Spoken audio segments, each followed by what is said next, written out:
Welcome, everyone. It's so good to see you. I see some faces from some folks who were learning with us earlier today, so it's so good to see you again.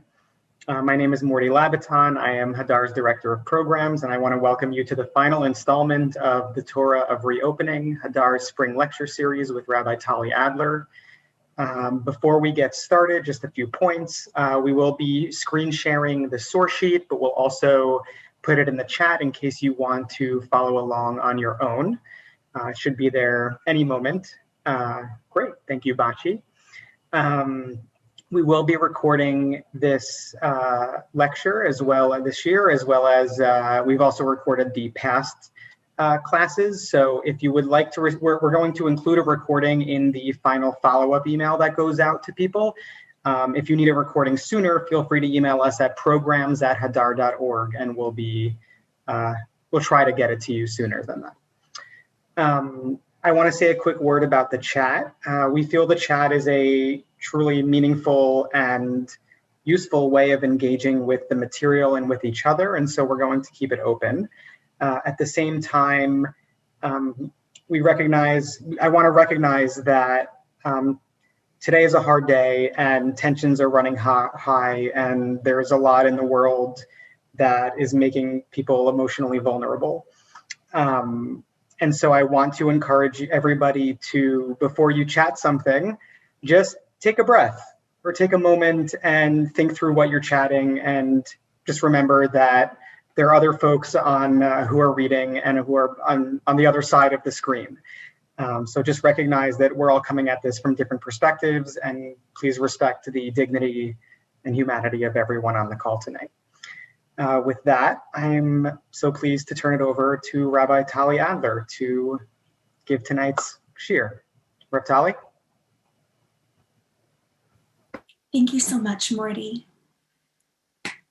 Tonight is our third and final installment of this series, and I want to begin first by thanking you all for joining me in this learning. It has been a really nourishing journey for me over the past few weeks, and I want to thank you. A word about where we are. We began 3 weeks ago with opening the door. What does it look like to step out of our COVID lives? What are the things that we're afraid of? What does it actually take to be able to leave the cave that we've all been living in over the last more than a year? We then last week touched on issues of friendship. We talked about reunions. What have we missed in being separated from our loved ones over the past year? What might it look like to sanctify reunion with loved ones? And today we'll be dealing with the third and final part of the series, rebuilding, by which I mean, what might it look like to return to the institutions that we left behind before COVID?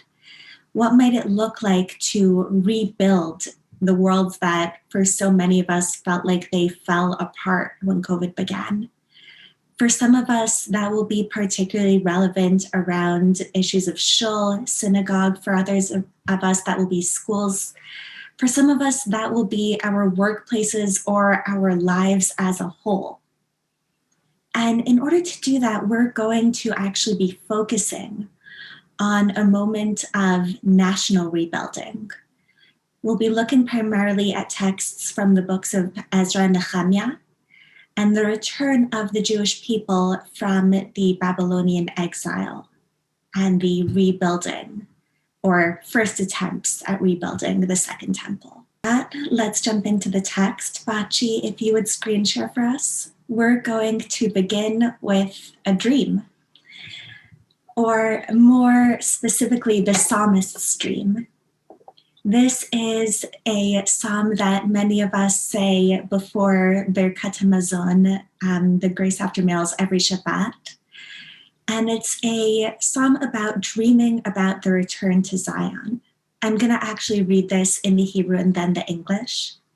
Shir Ma'alot b'shuv Hashem et shivat Zion hayinu kecholmim. A song of ascents. When the Lord restored the fortunes of Zion, we see it as in a dream, or we were like dreamers.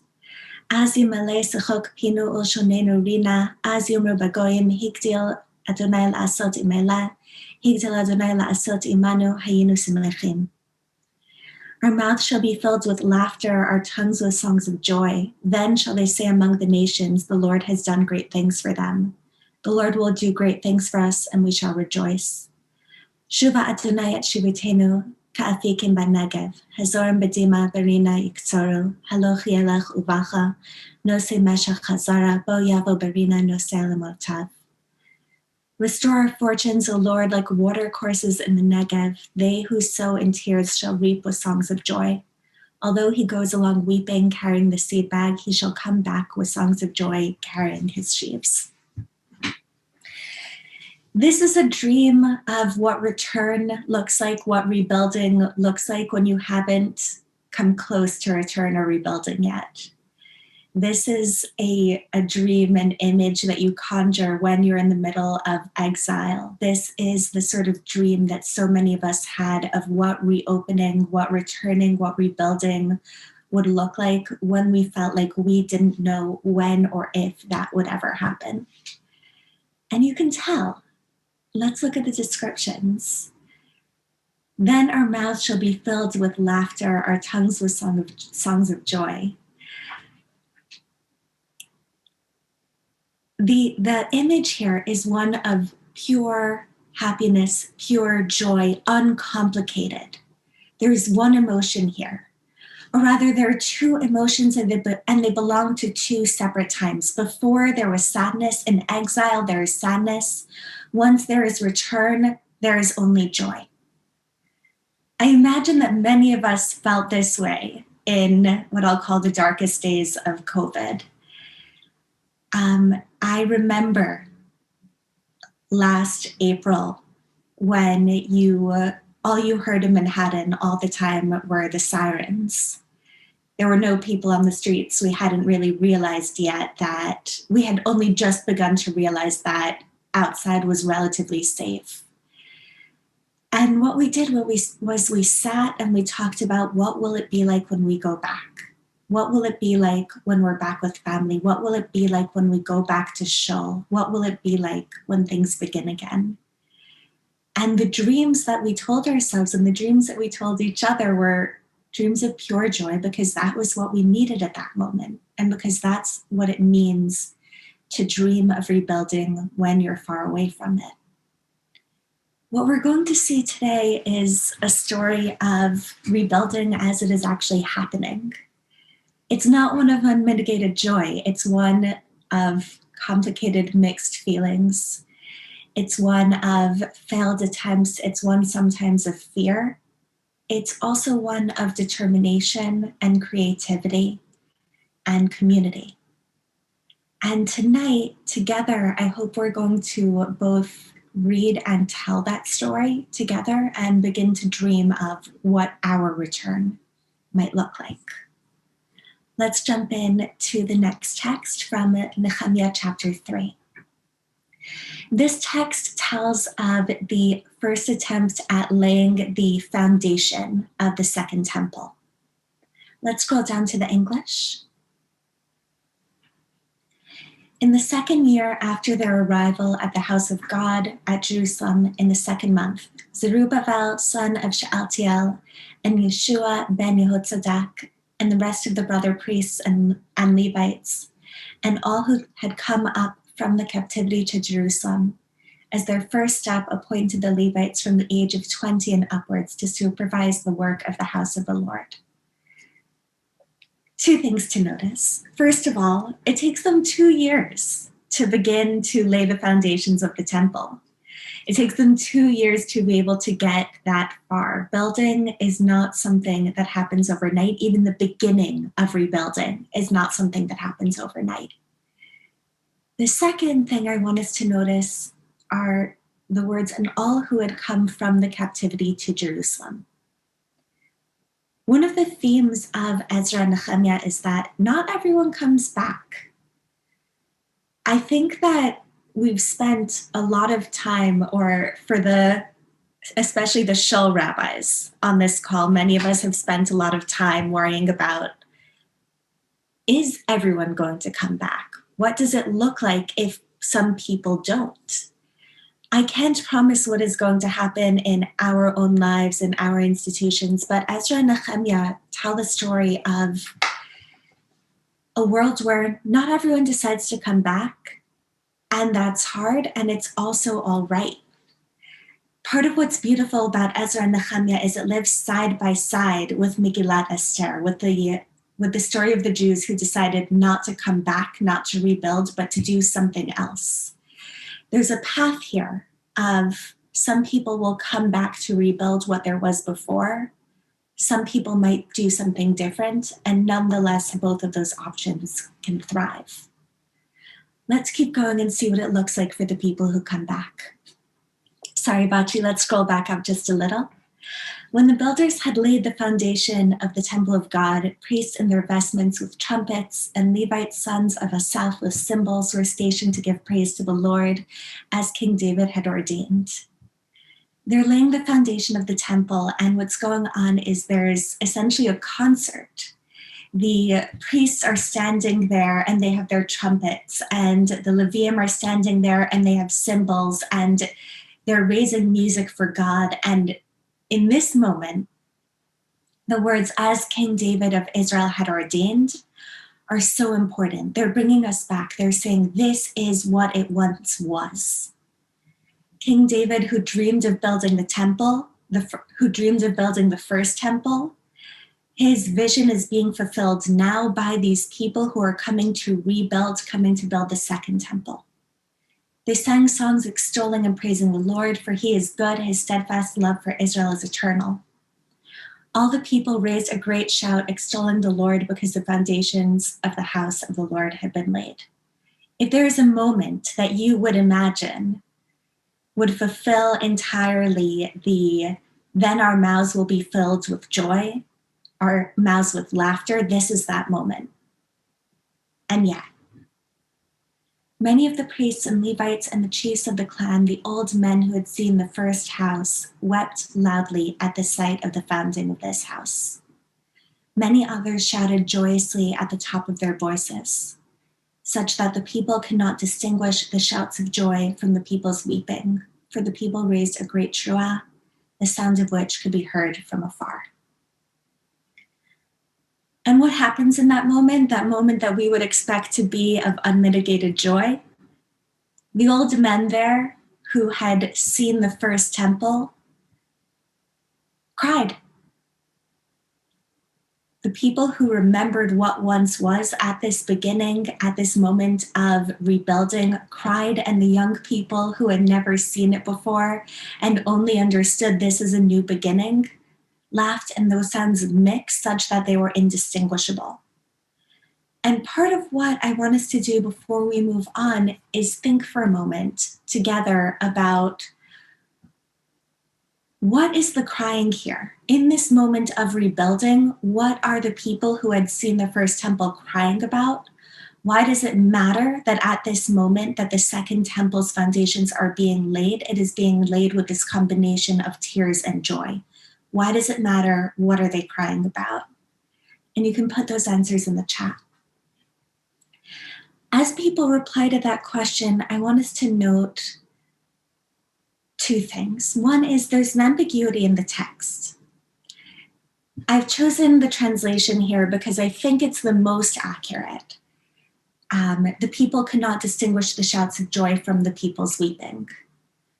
But there are those who translate this pasuk actually instead as the people could not distinguish the shouts of joy because of the people's weeping, meaning that the crying actually drowned out the joy. Two different takes on what the experience here is. Is it of crying and laughing and joy mixed together such that the sound becomes indistinguishable? Or is it actually in this moment that should be so filled with joy, crying actually outweighs it? We'll come back to that, I think, at the end. The other is for the people raised a great truah. There are different ways, again, of translating this term. Some people understand it as the people raised a great shout, as in the tumult and the noise was so much that it drowned out distinguishable sounds. Others hear this as referring actually to Truah as we would recognize it from Rosh Hashanah, the sounds coming from the trumpets. We're in a few minutes going to transition into a source that actually deals directly with Rosh Hashanah. But I want us right now to keep in mind, what is this Truah? Why does it matter that all of these are melding together? I'm going to go to the chat. I don't know if I'll be able to read all of these, but I want to give a voice to some of them. Daniel Fink, crying carries the whole trauma of the past years of exile. Eliza Abrams, gratitude. Miriam Wasserman, it's never the same. They mourn the first version. I think we're going to see something similar to that in Rashi. Art Vernon, they cry what was lost and they shout for what is to come. Kathy Lichtman, maybe some are crying because people they knew are not there with them. That's beautiful and heartrending. Gary Goldberg, you don't really know what you have until it's gone. Catherine Ware, fear of repeat destruction. And I think we're going to see some more of that in a moment when we go to chapter 8. Ruth Gonski, the suffering and loss, exile, loss of their way of life. Faith Joy, Dantuitz, release from so much suffering mixed with joy. We're gonna, I think, leave off here just for the sake of time. We might revisit some more of these answers later, but I think we hit on so many of the central points. Release of trauma in this moment where things are actually starting to come together. You can actually let all of the sadness, all of the fear, all of the loss out. Being there without people who you love, I've never thought of that, but what does it mean to have left your family and friends to engage in this project that you dreamed of and then be standing there without them? Gratitude. Crying because you all your life have dreamed that maybe this would happen again one day, and there you are. And also the feeling of, and yet, this is just not the same. I've waited for this, I've dreamed of this, and yet I remember what it used to be like, and it is not that now. Let's take a look at Rashi, who I think expresses this beautifully. And we'll scroll down to the English. The temple. When they would see the building of this temple, they would weep because they remembered the large building of the first temple. And many who had not seen the building of the first temple were rejoicing and shouting for joy with a loud voice out of the great joy that they had emerged from their exile. For Rashi, they're crying because they remember something bigger and grander, and this isn't it. Let's remember for a moment, the first temple is built by Shlomo HaMelech, by King Solomon. He's a king, he's wealthy, the cedars that build the walls of the temple come in on rafts from downstream from Lebanon. And this temple, the foundation just being laid now, is built by a relatively poor group of immigrants from Babylonia. And for Rashi, the people who had seen the first temple look at it and are crying because it's not the same. And yet, the people who have nothing to compare it to are able to experience it with unmitigated joy. I want us to keep this for now. We're going to come back to it towards the end, but for now, I want us to keep this idea of what will it be like when we go back? For many of us, thank God, we'll be going back to the same buildings. We'll be going back to institutions that may in actuality be largely the same, but we're not going to be the same. We'll have passed through a period of time, a period of loss. And it's different to walk into a building when you haven't been there for a year, when you haven't been there for 2 years. It's different to walk into a community when over the past 2 years, people have experienced loss or left or realized that their lives are just different now. And there are moments of that walking in when we are going to experience probably just the impulse to cry because why is it not the same? I wanted it to be the same. I dreamed of it being the same. I dreamed then my mouth would just be full of laughter. And yet, there's also the sound of joy. There's also the sound of laughing. There's the I am back now, and it may not be the same, but it is here, it is real. And we'll revisit that in a moment. I want to just read a few responses that came in. Alana Axel said, I think often crying and gladness can be in the same emotional expression. One is dependent on the other and they heighten each other. Adrian Rubin, this speaks to the challenge of comparisons and expectations. Absolutely. Rabbi Forrester, also in the practical, will be distance, masked, not eating. Yeah, there will be something about our experience that in some ways, if we walk in expecting what there was before, it will feel poor. I think what we're about to see is that there are other ways, though, in which if we actually embrace what is different, we can make things richer. I want to read just two more comments. Rebecca Tron says you can't go back. I think that's the tragedy of the Shir Hamalot that we say. The Shir Hamalot that we say that we read at the beginning dreams of simple return, and that's exactly true. Going back is never simple. Jay Schwartz, before we dive back in, just like the 70 faces or facets of Torah, each of us experiences or understands our world in different ways. The Trua may be the incandescent effect of everyone expressing their truth simultaneously. Returning to our old lives from the quiet of isolation will be fraught with overwhelming sensory inputs, which result in strong emotions. I love that, especially because I think that question of experiencing and expressing the world in different ways is exactly what the next source we're going to see deals with. Let's scroll down to Nehemiah chapter 8. I'll also say, by the way, that these are two of my favorite chapters of all of Tanakh. There's a small plug. A lot of us get bored before Ezra and Nehemiah turn around in our cycles of Tanakh learning. They're worth it. They're really worth it. I highly recommend. I hope tonight will give you a little taste of that. All right, the piece we're about to read is what I'll call a rededication ceremony. This is it's not rededication of the temple, though this time it's actually rededication in some way, I think, of the Torah itself. Let's take a look at what that means. The entire people assembled as one man in the square before the water gate. In the Hebrew, this is Keish Echad. There is a Rashi in Shemot that talks about when the people come to Mount Sinai, come to Har Sinai, the text says Vayichan Sham. The people camped there, but it's Vayichan in the singular. And Rashi comments there, Keish Echad Belev Echad, like one person with one heart, i.e. the people when they came to Sinai were united as a single entity. Rashi lifts that language, Keish Echad, from here. The entire people assembled Keish Echad as one person in the square before the water gate. And they asked Ezra the scribe to bring the scroll of the Torah of the teaching of Moses, with which the Lord had charged Ezra.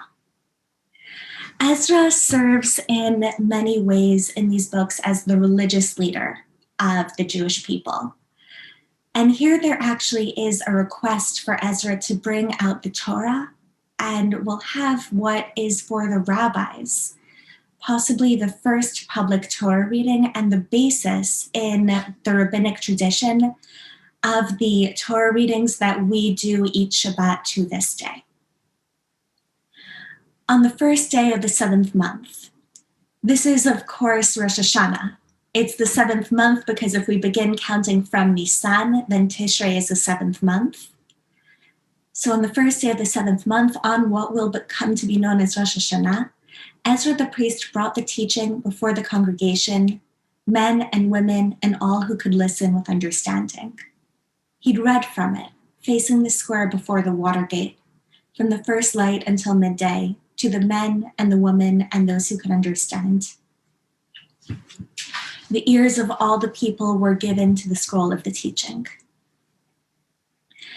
So we have a ceremony here. The people are standing in the central square. Ezra has brought out the Torah and he is reading from the crack of dawn until noon. And who's there? Not the people, not only the people who would be there if this was the temple and this was a holiday, a pilgrimage festival. It's not just the men, it actually is men, women, and any child old enough to understand. This is a national assembly, and the way that it is being conducted is through Torah reading. Ezra the scribe stood upon a wooden tower made for this purpose, and beside him stood Mattithiah, Shema, Ananiah, Uriah, Hilkiah, and Maaseiah at his right, and at his left Pedaiah, Mishael, Malchiah, Chashum, I'm not going to try, Zechariah, Meshullam. So let's just make sure we have the optics of this. Ezra is standing on top of a wooden tower. I would say that tower is probably not the correct word. I would say probably more like an elevated stage. And why does that matter in this moment? It matters because in this text that is going on and on about how everyone was there, everyone could see him. This is not just about you are here to be passive. It is about you are here, you see, you hear, you are involved. And that continues. Let's scroll down a little. Ezra opened the scroll in the sight of all the people, for he was above all the people. As he opened it, all the people stood up. Let's make sure that we are just really picturing this. Ezra is not only reading, he's making sure everyone can see the Torah. This is particularly meaningful for me, by the way, just to understand what it means to see the Torah. I grew up in an Orthodox shul where the mechitza was high enough and the women's section was far enough away from where the Torah reading was happening that I was actually relatively old, I think a teenager, before I ever really saw what the inside of a Torah looked like. Even during Hagba, when they raised the Torah, I was always too far away. This idea that Ezra is making sure that everyone can see the Torah is a way of saying you are included, you are a part of this. And all the people, Ezra blessed the Lord, the great God, and all the people answered, Amen, Amen, with hands upraised. Then they bowed their heads and prostrated themselves before the Lord with their faces to the ground. And all of Ezra's companions and the Levites explained the teaching to the people when the people stood in their places. Next innovation, not only is everyone included, not only must everyone see, there is actually an explanation that goes on.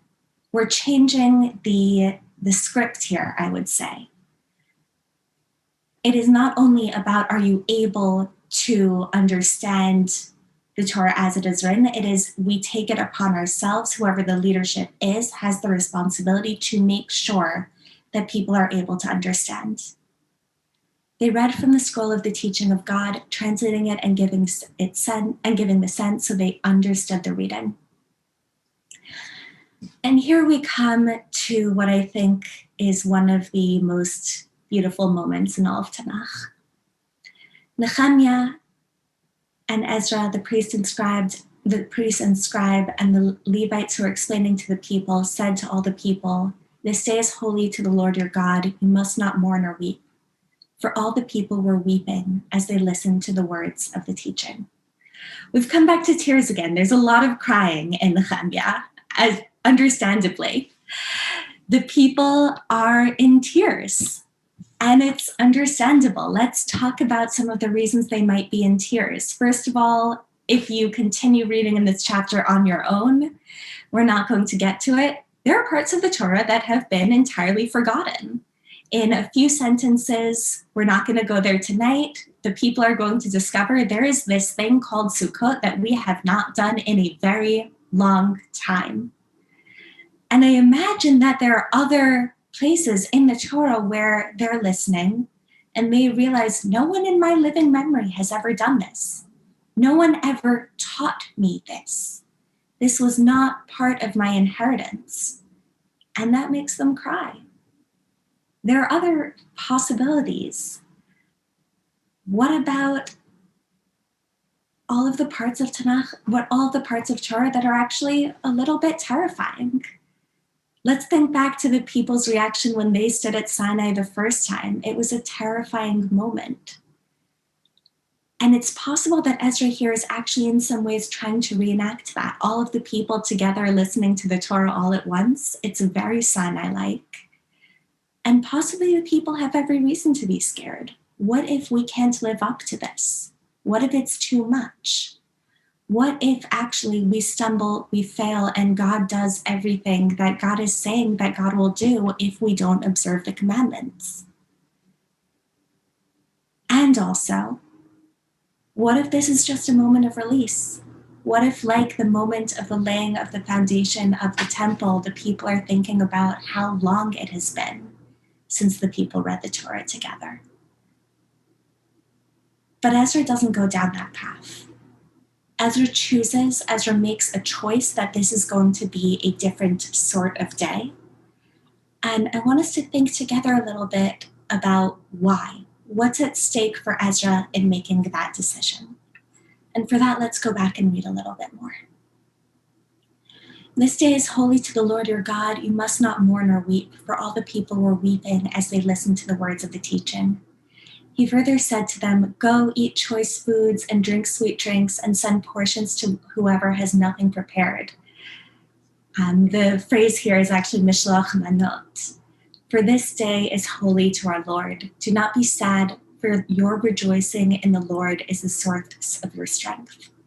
The Levites were quieting the people, saying, hush, for the day is holy, do not be sad. Then all the people went to eat and drink and send portions and make great merriment, for they understood the things they were told. I want us to pay attention to how the text leaves off. Why were the people able to go and eat and drink and make merriment? Because they understood. Because Ezra had made decisions all along that meant that they would understand. Ezra made decisions to tell them that God is actually the source of your strength, not something to be feared. And that actually enables joy. I want to take a moment to look at some of what's happened in the chat before we go on. I'll start with Gary Goldberg. There's a need to embrace the real possibilities that our return offers to enrich the experience in ways that would not have ever been conceivable before the period of absence. And what was learned and appreciated through the course of that absence from being in person together in the sanctuary. Amazing. I think that is part of what Ezra is doing here. What's at stake for Ezra in all of this? Why is it so important that the people learn, the people understand, the people are all there together? Because Ezra had experienced what it was for the people to be without Torah. Ezra had experienced what it was for the people to be without one another, without Torah. And in this moment, he is actually saying, I know what that was, and now the engagement must be different because there is too much at stake here. Jay Schwartz, fear remembers and looks back, hope looks forward in time. I hope that we can focus on the world we want to help bring into being rather than what was. Reintegrating into society is potentially an opportunity to recalibrate ourselves to be more mindful, thankful, and make the most to balance our precious gifts, memory, and time. That's beautiful. Ronnie Levin, eating choice food, very different from Sinai. Yes and no. I think we'll come to that in a moment. Sari Laufer, interesting to set up a tension between holiness and sadness. Doesn't holiness encompass multiple emotions?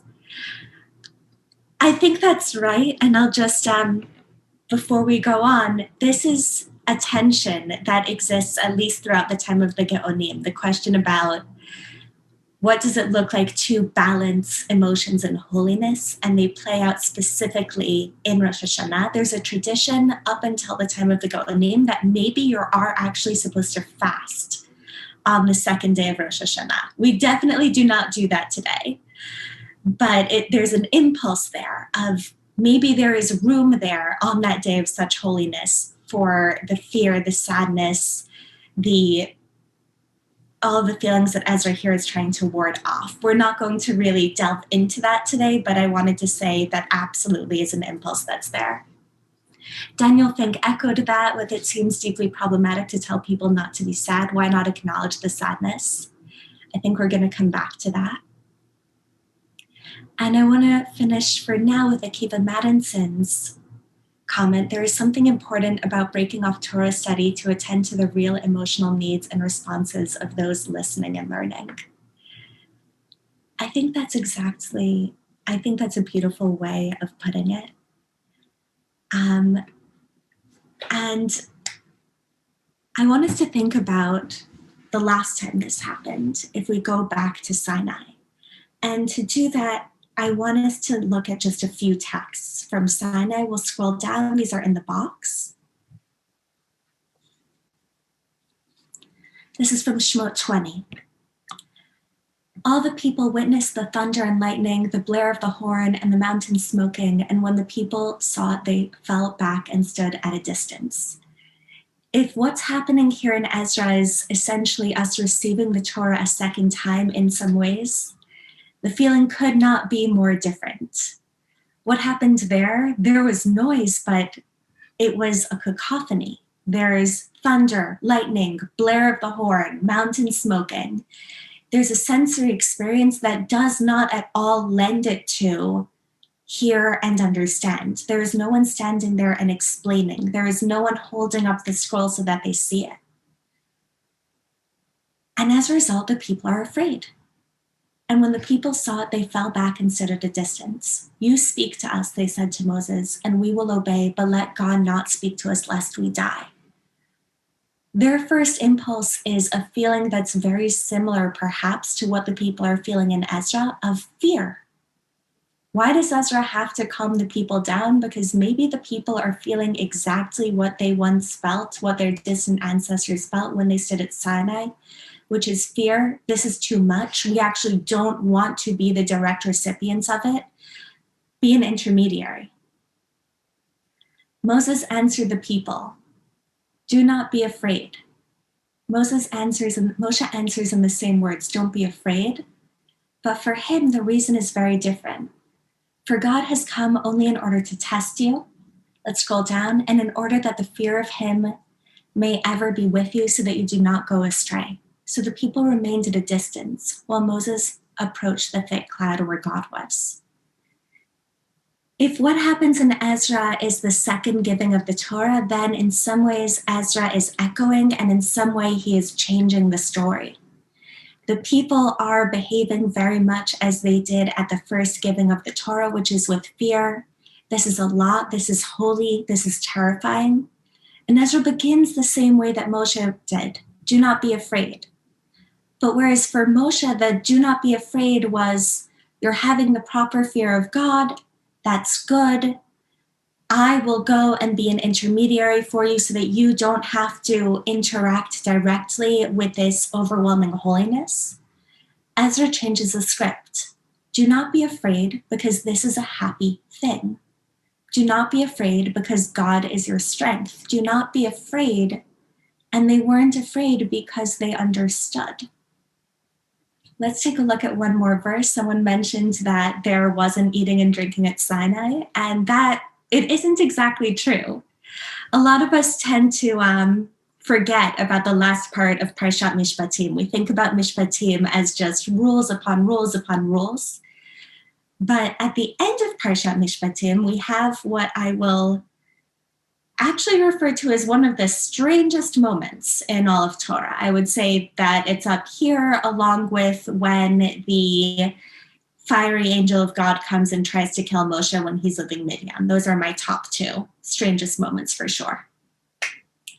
Then Moshe and Aaron, Nadav and Avihu, and the 70 elders of Israel ascended, and they saw the God of Israel. Under his feet there was the likeness of a pavement of sapphire, like the very sky for purity. Yet he did not raise his hand against the leaders of the Israelites. They beheld God, and they ate and drank. There was eating and drinking at the first Matan Torah, but who did it? Only the leaders. the people who were at the top of the hierarchy, the people who were allowed to approach God. What's Ezra doing by saying, go eat and drink and be merry and send food to the people who have no food because this is a holy day for God? Maybe what Ezra's doing is saying, this time, all of you are the people who are approaching God. This time, at this second giving of the Torah, the story is different.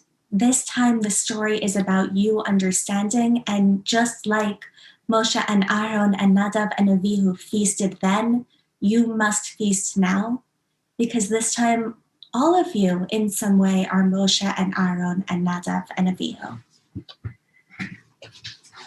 I want to take us back for a moment to where we started. We started with a text that spoke largely about what does it feel like to come back to the same place, knowing that it will never be what it was before. What is it like to experience those moments of loss and say it's not the same? Here we have the other side of that coin. Here, if we accept the idea that what Ezra is doing is essentially giving the Torah again to the people, Ezra is embracing it is the same and yet not the same. This is the same story. This is the same Torah, but this time we are telling the story differently. This is the same Torah, but this time it belongs to all of you. This is the same story, but this time the story is not one of fear. It is not one of distance. Instead, it's one of joy, and I would say also of love. Sending each other food, making sure that those who don't have food have what to eat that day. That's about accepting the Torah through love of one another. Ezra is essentially taking that moment of, is it like what it was before, and saying no, and we can celebrate that. We actually must tell the story differently when we come back to the same place. There's actually something about that that's not to be mourned, but must be celebrated, and can actually be a gift, can actually be a blessing if we do it right. I want to take a moment to look at some of the responses in the chat, and then we're going to finish up with Ezra. I want to read what Rebecca Krasner wrote. I want to lift up the idea that everybody who could understand was included. How can we lift up inclusion as we move forward? Who was left out before that we can make sure to include this time? I think that's exactly the right question. And I want to just talk about that for one moment, if I may. One thing we learned during this time is that there are ways to bring Jewish life, Jewish community, Jewish learning to people who often wouldn't have been included before, or even just to bring it to more people who might have been included in more ways. The Zoom teaching, the Zoom learning that we have done, the Zoom Jewish communal events that we have done over the past year plus has been a gift. And now the challenge is to think about how do we continue to use that in the right ways, and what are more ways that we can bring people in, include people, say this is yours and you must understand when we actually are back in person. What does it look like to be the Ezra of this moment? That's going to be an answer that will take a while to answer, but I think that's the beginning of the question, that's the beginning of the work. Rabbi Forrester said, how does Ezra teach them such that they believe that rejoicing in the Lord is the source of their strength? Is he instrumental or sharing that impulse with them? That's a beautiful question. I don't know for sure. I think that part of my answer is that Ezra actually constructs ritual here, which I think allows people to really feel that.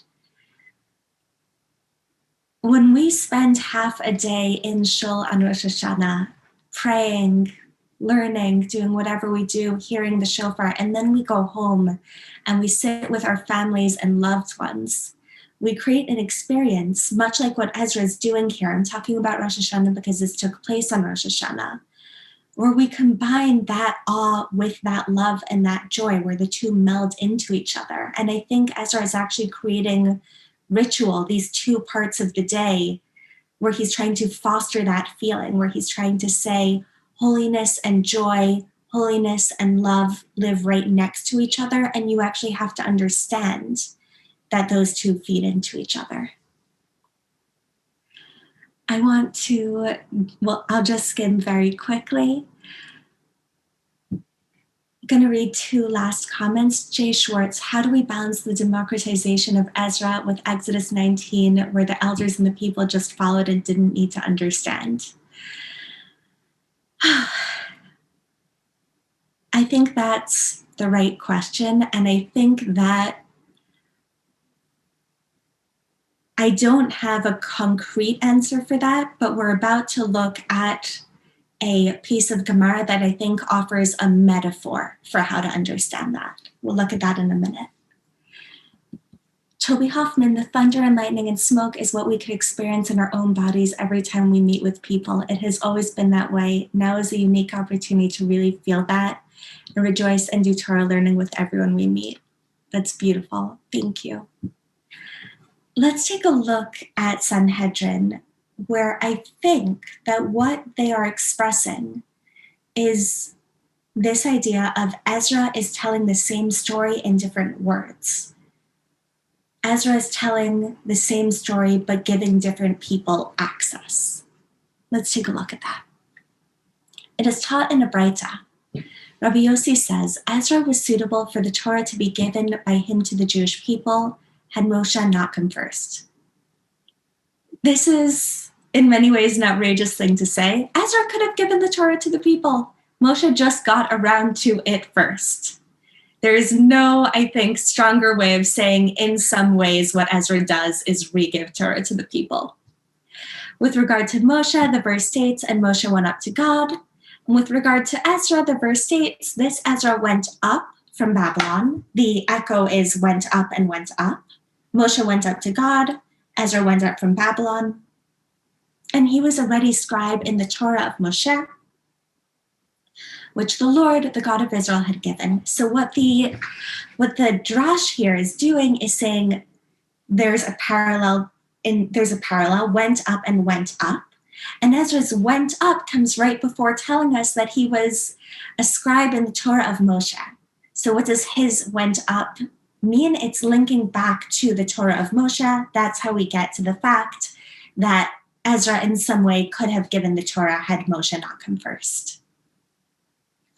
With regard to Moshe, the verse states, and the Lord commanded me at that time to teach you statutes and ordinances. And with regard to Ezra, the verse states, for Ezra had set his heart to seek the Torah of the Lord his God, and to do it and teach in Israel statutes and ordinances. One thing to notice here, why does Moshe do what he does? Why does Moshe give Torah to the people? Because he's commanded. Why does Ezra give Torah to the people? Because his heart had set him to it. There's a difference here. The second time, it's not just out of commandedness, the givenness of Torah, it's out of love, it's out of a compulsion of the heart. And even though the Torah was not given by him, the script was changed by him. As it is stated, and the writing of the letter was written in the Aramaic script and set forth in the Aramaic tongue. Ezra gives the same Torah, but the writing is different. The actual script is different. And I think metaphorically, part of what this is saying is Ezra has the same Torah, but he makes it more legible. He makes it more readable. He gives it in a different script such that the people are able to understand. We are coming back to the same place. We are coming back to the same moment. We're telling the same story, but we're telling it in a different key. This time the story is not one of fear. This time the story is one of joy. This time the story is not one of some people eat and drink. It's one of everyone eats and drinks because everyone gets the Torah, because the Lord is their strength. Because that's the story that matters, because that was, for Ezra, the punchline of the story all along. I want to leave us here. And I want to leave us with two final thoughts. This Rosh Hashanah, please God, is going to, for many of us, be the first time back in shul in full swing. I imagine, please God, by then, we'll be able to be indoors, maybe many of us without masks. I don't know for sure, but maybe there might even be something resembling Kiddush and Shul again for those of us for whom that is what we have been missing. Not me, but my husband has been. That has been what he missed. And we're going to experience two things that I want to highlight from today. One is the moment of the Truah. Earlier, we talked about the Truah as the trumpet call. And what was that? That was the laughing and the crying mixed together. That was the, our feelings are so complicated because this both is and isn't what we remember, because it was hard to be apart, and because we are going to look around and see some ways in which it just does not feel the same. What I want to offer us for that moment and for the moments of rebuilding going forward is what Ezra offers us. When you return to the same place and know that it will not be the same, when you go to rebuild and know that in some ways you will never recapture what was, yes, there might be mourning that goes with that, but there's also the opportunity of joy. There is the opportunity to tell the same story, but to tell it differently. There is the opportunity to give the story to more people than ever had it before. There is the opportunity to take the story that you love, to take the community that you love, to take the Torah that you love, and for the first time make it legible in ways that it wasn't before, to people that it wasn't before.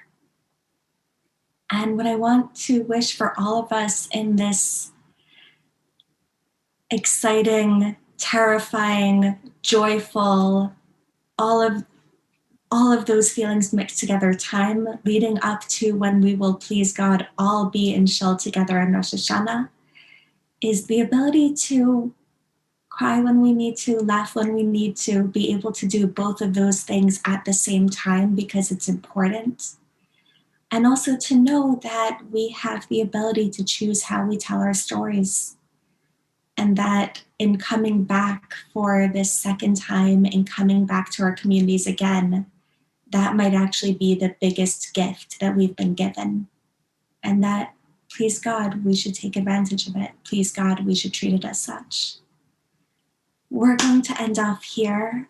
I want to thank you all so much for joining me over the past 3 weeks. This has been a real gift. And I'm looking forward, please God, to getting the opportunity to learn with some of you, many of you again sometime. Thank you so much, everyone. Have a great night. Bye.